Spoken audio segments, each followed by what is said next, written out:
늑대가 늑대를 지킨다고요? 좀 이상하게 들리시죠? 자, 그런데요, 오늘 이야기에서는 바로 이 말도 안 되는 것 같은 아이디어가 어떻게 야생동물 보존의 미래가 될 수 있는지 한번 제대로 파헤쳐보려고 합니다. 오늘 우리가 던져볼 핵심 질문은 바로 이거예요. 아니, 개 한 마리가 어떻게 자기 가족인 양떼랑 그 가족을 호시탐탐 노리는 적인 늑대를 어떻게 동시에 지킬 수가 있을까요? 정말 불가능해 보이죠?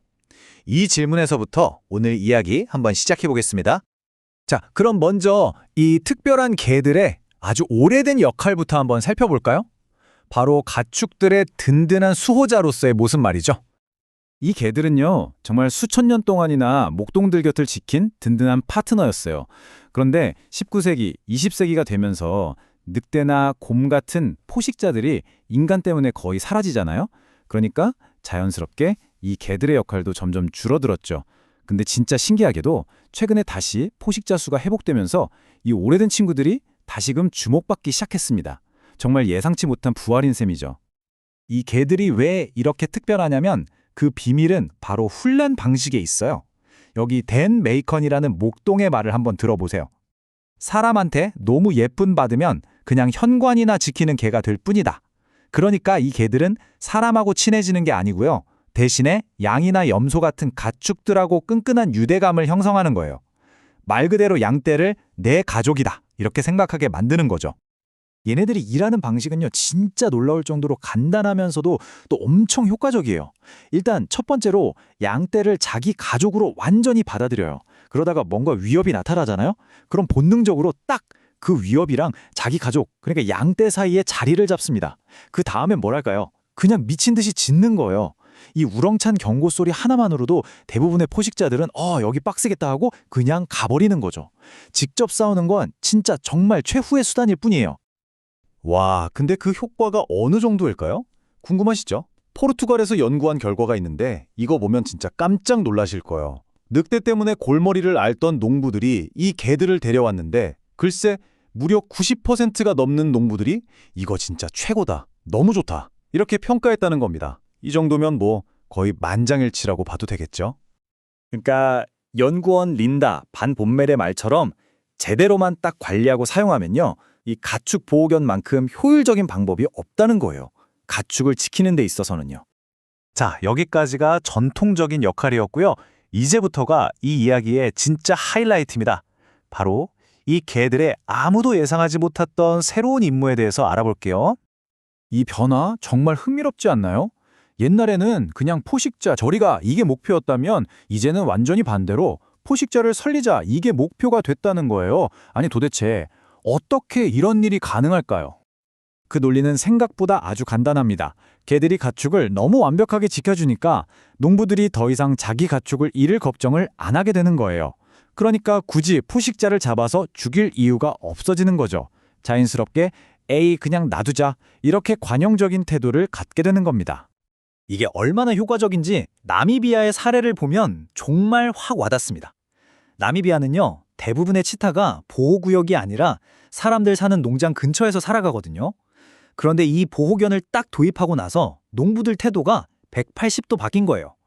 가축 피해가 눈에 띄게 줄어드니까 굳이 치타를 미워하고 해칠 이유가 사라진 거죠. 실제로 조사해보니까 90%가 넘는 농부들이 이제 포식자 죽일 일 거의 없어요 이렇게 대답했다는 거예요. 엄청난 변화죠. 유타 주립대학교의 줄리 영 교수가 딱 짚어냈네요. 죽은 소가 없다. 바로 이 지점에서 가축을 지키려는 농부와 동물을 보호하려는 환경운동가 이 둘의 목표가 완벽하게 맞아떨어지는 겁니다. 자, 그런데요. 이 방법이 무슨 마법의 해결책처럼 완벽하기만 한 건 아니에요. 지금부터는 이 개들이 만들어낸 또 다른 예상치 못했던 결과들, 그 복잡한 현실 속으로 한번 들어가 보겠습니다. 노팅엄 트렌트 대학교의 베서니 스미스 연구원은 이런 말을 합니다. 농부들이 우리 이제 포식자 안 죽여요 라고 말하는 걸 액면 그대로 믿으면 안 된다는 거죠. 물론 변화가 있긴 있겠지만 이게 좀 과장됐을 수도 있다는 일종의 경고입니다.